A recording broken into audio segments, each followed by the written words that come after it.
Welcome to My Love of Life Energy. I'm Anna Scott, your host. I love beautiful, rich conversations that reveal the truth, beauty, and uniqueness of each person I meet, and I'm honored to share them with you.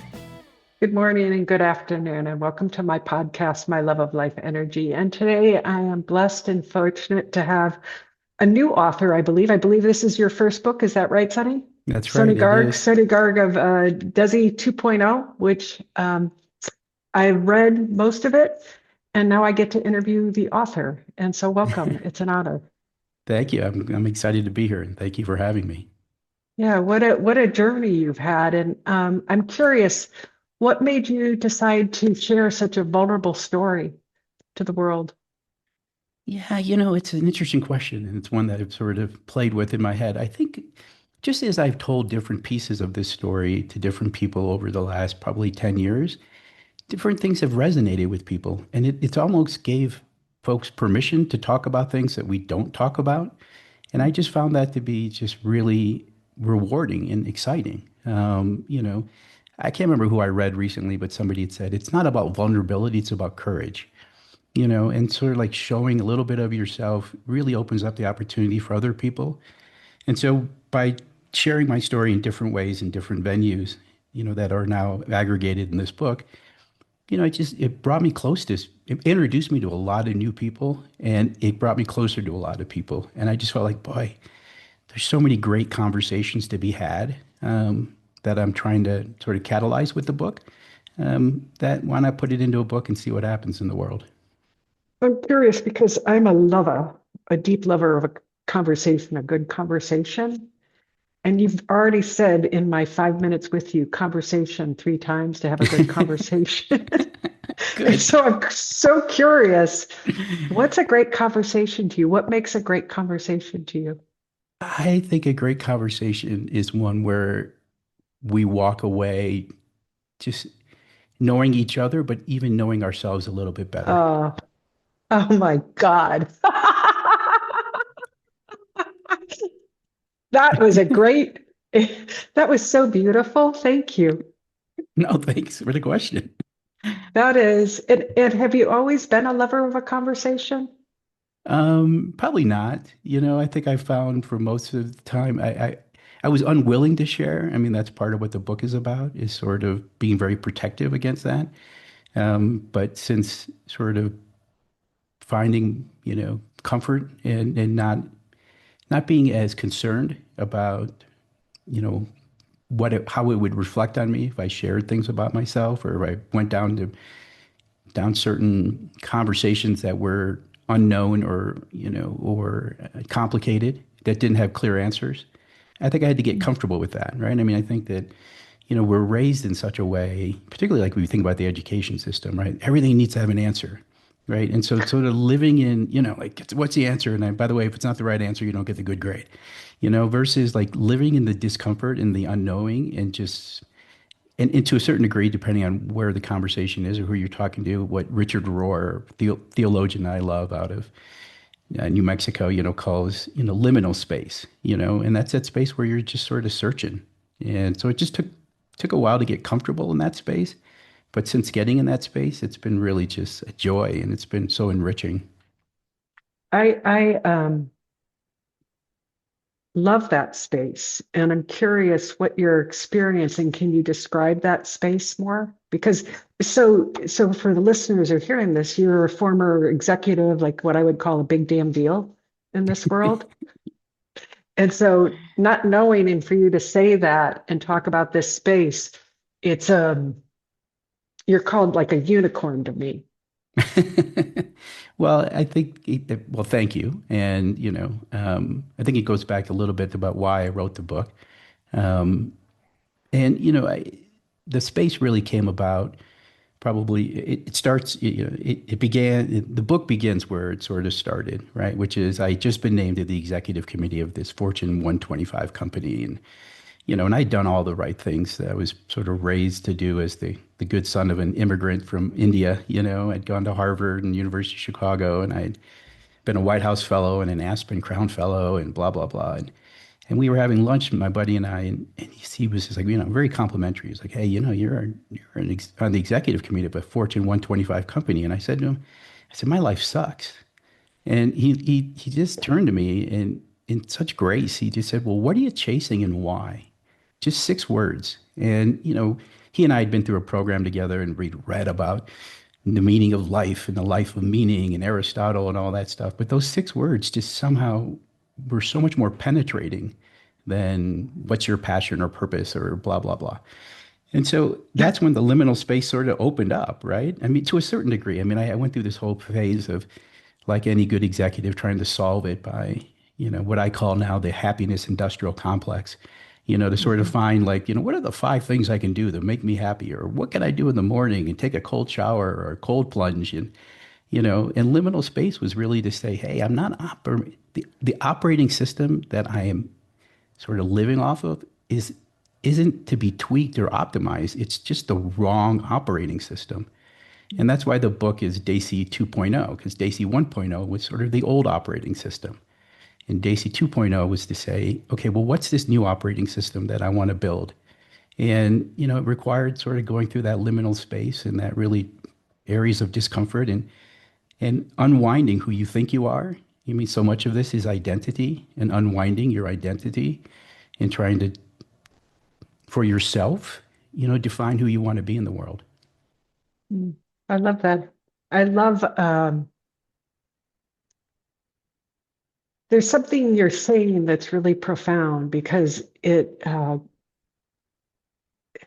there's an authority in that definition and a choosing who I want to be. But what I'm seeing is you're becoming conscious of who you want to choose. Is that true? Yeah, I mean, that's a great way to say it. And that's one of the things that I try to emphasize in the book is, my grandfather grew up in India under the British rule, right? He worked in the train system, and his entire self-worth was dependent on what that Brit thought of him that day, right? I mean, like they could decide he was worth something or not worth something. And he had so little agency and choice, right? So little. And part of why my father came to America was trying to give himself and his kids agency and choice. But I think as part of that, we got caught up in the idea of, well, what are the external achievements that demonstrate to the world that we are equal to or we aren't lesser than? That sort of sense of lesser than that he grew up in British India. And I think, for myself, and I can't speak for my sisters, but I think for many other people I know, achievement was the way to show the world that you were worthy of something, right? And the greater achievement, achievement, achievement. But really, the gift that my dad gave me that you've just mentioned is the gift of choice and agency, And many times I think those of us who have it, we limit ourselves in terms of what the world of the possible is, right? I mean, I spend a lot of time with business school students at the University of Chicago Booth School, and their whole lives are like, okay, well, am I going to be a consultant, an investment banker, or, a VC or PE guy? And you're like, okay, have you thought about other things in life? Have you, what I try to say to them is the what and the how have sort of been defined for you. And, what are you going to go do? Well, you're going to go do something prestigious, have a very prestigious career, work, be a CEO, blah, blah, blah. So you don't even question the what. So you master the how. Well, okay, how do I get into the right college? Well, I got to get the right grades, the right SATs, the right extracurriculars. How do I get into the right business school? I got to have the right job between business school and undergrad, blah, blah, blah. But you never ask yourself why. Why do you want those things? And I think that's the gift that we're given is the ability to ask the why. Why do we want these things? Why are these things important to us? Why is this really what I think I should be chasing? Or did somebody define that for me and I've just been chasing it without thinking about it? The thing that I loved about your book, because I suffered this being a woman, is the not good enough, like unworthiness, Yeah.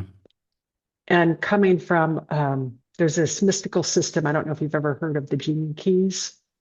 Mm-mm. Gene And keys? No.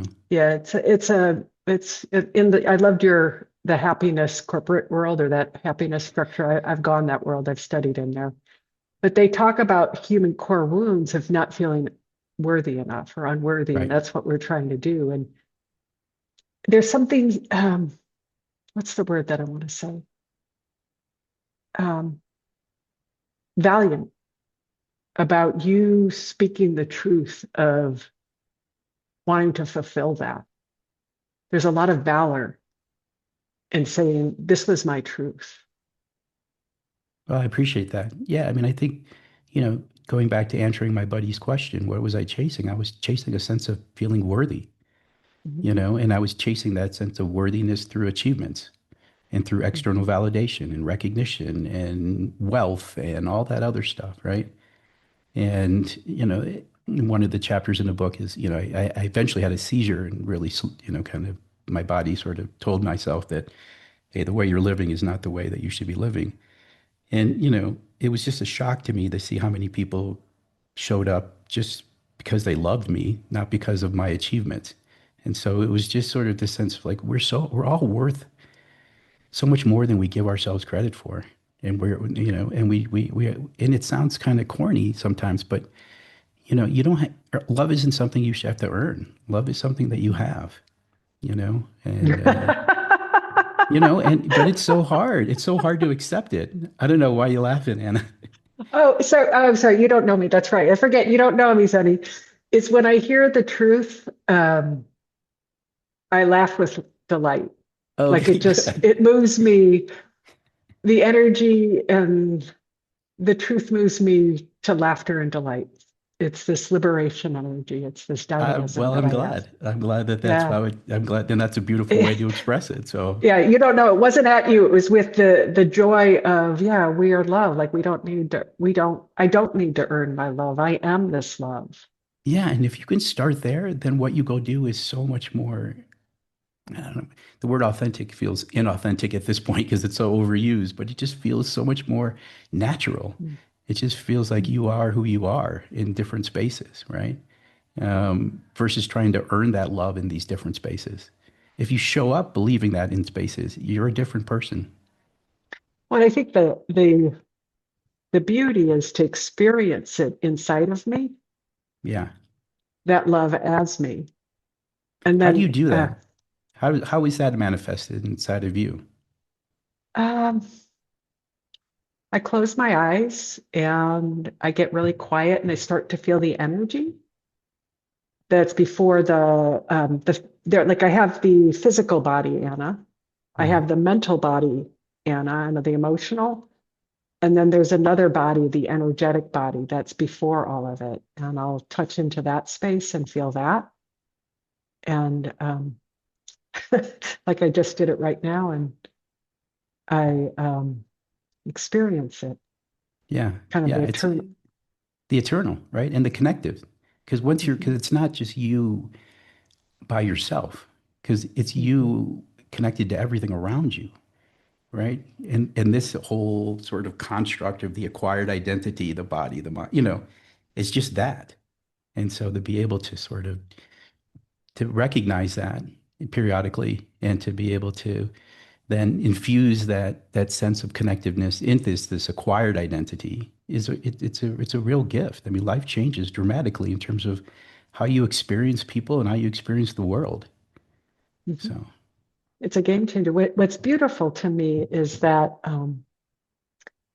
what you talked about with the why, when I feel this love and I bring it to work, and I know yeah, that I'm infinitely connected, what I will create will be different. And I'm curious what you're seeing because you have a very different place of power than I do. And I mean that in the most beautiful sense. right. Are you beginning to see people wake up to this and bring it to work? Yeah, I mean, look, I mean, I left corporate, right? I mean, I realized there's this great social psychologist named Kurt Lewin who talks about behavior as being a function of person and environment, and so part of this was recognizing that that just wasn't a healthy environment for me. I couldn't be the Mm, person I wanted to be in that environment, and I couldn't change that environment to be more like I wanted it to be because it is what it is. And so for me, it's been the last, 5, 6, 7 years, maybe 10. It's been really trying to find, well, what are those environments that I can show up feeling like that, and it enables that accepts it, and it, it can manifest itself in a bigger way, right? Versus trying to go into an environment that maybe it's just not going to be the right spot. I think, from what I don't, this is like, going to go back to the gene keys, and I study this with this other woman. I don't know if you know the book, Love Money, Money Loves You. I know the book. I haven't read Oh, it's a good one. Anyway, it. but like I think that you're the cutting edge of where life is going. Wow. Okay. Well, why do you, what makes you say that? I think the old structures, well, I mean, let me ask you this. When you feel love and you bring that energy to life and work, what do you get to have and what do you notice? That's the ripple of it versus the other way of doing it. Yeah. Yeah. No, I agree. I mean, I think that's sort of, if we can find a way to, to get people who are willing to embrace that and be able to, like, let me say it this way. Maybe this is where you're going, and where, again, one of the folks who works for Richard Rohr. I don't know if you know Rohr. He's a Franciscan, and and he runs a center called the Center for Action and Contemplation. Really beautiful work. Oh, I like that. Oh, it's beautiful. It's really beautiful. But there's a fellow that works at the center named Jim Finley, who talks about societally we're living through depth deprivation. And I think that's part of where you're going, is we can have greater depth in so many of the different places that we show up, including work. And depth means connection, and depth means love, you know? And so I think that's really, I think we know this. I mean, just look at all the stats around loneliness and people feeling isolated and polarized. I mean, we're just not allowing ourselves spaces and the courage to just connect. And I think, it'll be interesting, the types of leaders that sort of emerge, because I think people are hungry for that. And I think people who can create environments that can manage through that and enable that are going to be really successful, and I think really important. It's to me, oh, I just am getting chills. Your book is the invitation for leaders to change. I hope so. I mean, that's when I'm hoping the book is an invitation for us, for just, the same way that my buddy Tim's question, the 6 words, just sort of sent me on a journey, that hopefully it does the same thing for other people, and again, that's why I think I'd mentioned this in our pre-call, but like before we started, I think of myself as a fellow traveler and not like some guru with answers. And I think the more that we can all sort of begin to embrace these questions and be able to explore them together, I think it'll lead to a healthier, better world. I really do.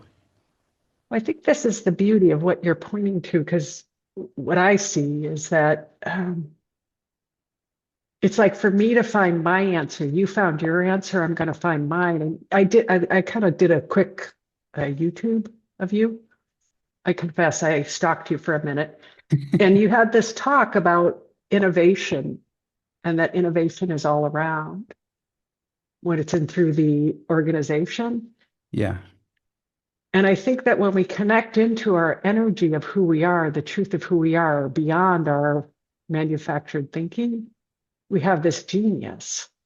And I think that that's what I felt alive in your book and your talks, is this man who understands really at a deep place that we're all this living intelligence. Yeah. No, I appreciate that. And I think that's true. And I think that goes back. That's why I really like Lewin, right? Because it's not just who we are, we bring ourselves, but it's the environment. And particularly if you're talking about leaders, leaders have the opportunity to create those environments, right? They have the, not only the opportunity, they have the responsibility. And I would argue that, if you do, you will get so much more out than you would ever know, not just professionally, but personally. Like because you're enabling people to be their best self. And part of that is also some environments aren't right for certain people, right? I mean, that's the other thing is, big corporate wasn't the right place for me. It just didn't enable me to be who I wanted to be, and that's fine. But that's part of what I think we also fail students in, whether undergrad or business school or wherever, is helping them understand, like, what's the environment that really enables me to be me, right? Versus channeling them into certain careers. Oh God, I love that. I always talk about if I'm a plant, what's the environment that I need to live in Yeah. that I will thrive? Exactly. And we don't help people kind of, are you somebody that likes structure and, an engineering kind of mindset and that's sort of it's slow and deliberative? Great. This is the right place for you. Are you somebody that likes to move quickly and 80% is enough and you like to be collaborative and you like to fail? Great. And we don't help them. What we do is we tell them there are certain prestigious careers, certain prestigious areas, and go do that. And so many of them, this is why we see, in their mid to late 40s or late 30s, they're like, boy, I don't really love doing this. Um, Yeah. No, I get some of those people. Like what WTF?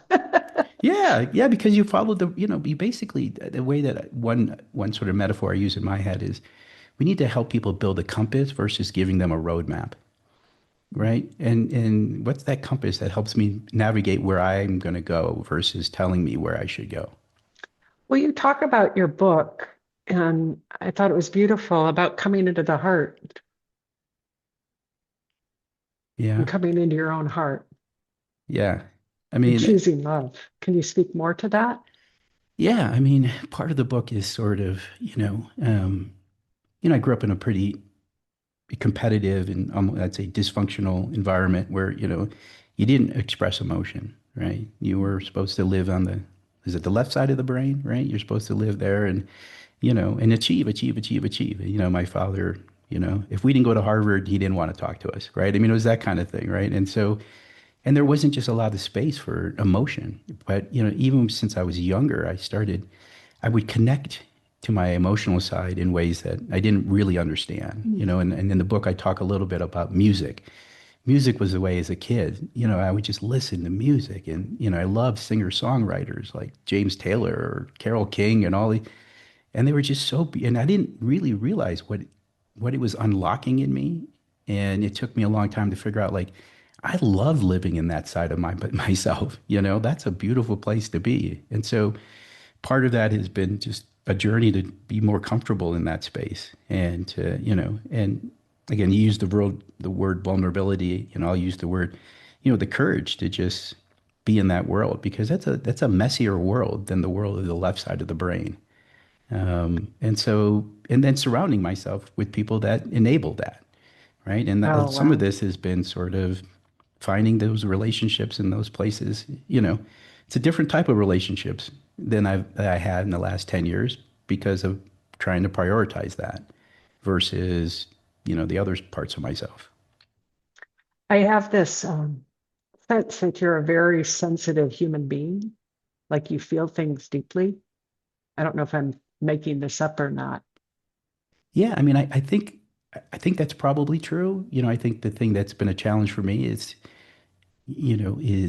I was raised in a way that I was supposed to ignore that and sort of suppress it. And so part of this is enabling that and in embracing that. And I think that's been part of what the journey that I've been on is really feeling more comfortable in that and just saying, okay, as we used to tell my wife and I used to tell our kids, but I would never do, we're like, feel your feelings. And it's like, and so getting comfortable with doing that has been a challenge for me. But yeah, because I think part of that's also maybe because I don't know this, but because I might feel deeply, there's a fear of feeling that kind of deeply, right? Because Yeah. there's an uncertainty of where that goes, right? There's not a clear path that says, oh yeah, I'm going to feel this and it's going to, A equals B. So It's really beautiful. I just want to let you know that. It's like, I don't know if you've studied like the yin and the yang or the feminine and the masculine a little of, bit, yeah, but what I hear is this unification of a being, of the masculine and the masculine being the logical thinking and the feminine being the mystery and liminal space, right. the not knowing. Yeah, I mean, I think that's probably what draws me to Roar, right? So it's sort of contemplation in action. You're contemplating and you're thinking and you're in liminal space, but you can't be a monk on a hill. You got to be out in the world. So you're acting, but then you've got to give yourself time and space to reflect on those actions and align those again. And so you have to be contemplative, right? And so that's that cycle that it's a muscle you have to build. right? Mhm. And then that merging, like you're saying, that yin and the yang becomes more natural versus one that you have to, think about. I'm so curious because when you were speaking that, what I just experienced is your love of the contemplation, kind of going into that space now. Is that true? Oh, I love it.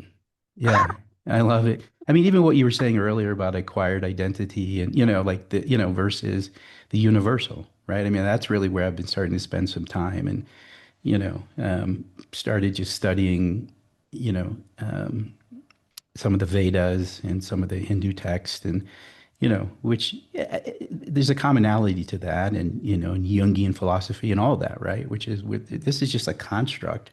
So what's behind that construct? That's really interesting to begin to explore. And you said it earlier, you got goosebumps I don't know what it is. It just gives you this rush of like beauty that just flows over you. Oh, You know what I mean? Because you know what it is? There's a sense of awe that comes with it. Once you begin to explore that, there's a sense of awe that is at times really overwhelming oh, and wow. beautiful. Wow. And what's so wonderful is you get to have that experience. 100%. 100%. Right. And you get to experience and you're just like, man, this is great. Like, like it just, yeah, you're just, because and it unlocks so many of the other things, right? That we know are virtues and important, and it unlocks gratitude in you. And it unlocks humility in you. It unlocks compassion in you, right? All those sorts of things become unlocked once you start going down that path. And all of those things Mm. are rewarding in their own way. I um I have a dream while you're talking is that like in business, uh that energy comes through in business, like that it's brought to it. Not Right. from a like business a lot has been brought from a place of fear and trying to fix Yeah. and and I just feel a very different what's the word origin place from that. I hope so. I mean, and there are some people out there. Again, I've sort of stepped away from that, but I think it's going to be. I just have to believe that there's such a longing for it, right? And and we spend so much of our time at work. I think people will be, Um, people want it there too. I think that's the wow, I just got touched. You just gave me a gift. Um, I want it there. Yeah, I just realized I want it there. I want this kind of energy at work, and I want to yeah, bring it to work. yeah. No, I I agree. I should. mean, I think. And that's what I'm saying. I don't think we're unusual. I think I think this is a human longing that, maybe we are getting someplace where people are more appreciative of it and we're not going to see ourselves and each other as commodities, you know? Oh, oh God, when you just said that word, it just broke my heart. Like see each other as commodities. Yeah. I mean, a lot of businesses, we haven't really escaped F.W. Taylor's industrial engineering mindset, where people are replaceable on an assembly line, Mm. right? I mean, that sort of has continued for 100 years in the Industrial Revolution. And I think that's just it's a huge mistake. And and companies who don't treat people like that, I think the data shows do better. Well, I think what I long for, my dream is that we look at each other and marvel and go, what gift do you have Yeah, to share? yeah, exactly. I mean, I think that's really, a buddy of mine, his name's Ibu Patel. Runs a group called Interfaith America and writes a lot about pluralism now. And he goes, that's really what we've missed also in the last decade is appreciating the gifts we bring with each other versus the negatives that maybe we see in each other, right? And it's a whole different way to look at people. Mm. I as we're talking and feeling the field of love get stronger and stronger. It's just beautiful. I'm so glad. Me too. I feel like I And only wish I was in the studio with you. I could give you a big hug. well, guess what? You would get one back. We are coming to our end, which makes me so sad because I love this conversation. And I can feel I'm going to get emotional. It's the conversation that I want to have in business with people. And Well, how me do we too. And I'm bring, glad we're having it. yeah, so so thank you. Desi, people can find you at I looked at your website at sonnygarg.com. Is that Dot correct? me. Dot Dot me. me. Yeah. Okay, great. It's a beautiful book. I highly recommend it for people in business. I'd love to have this conversation with more business people, like what it would be like to have this energy driving the bus. It's great. And Anna, thank you for having me. It's been a great, our goal was to have a good conversation. I think we did that. Okay, good. Well, I love my medium is conversations. Yeah. And like that's So, what I do for a living is I have conversations. yeah, that was great. Thank you. Thank you. Thank you.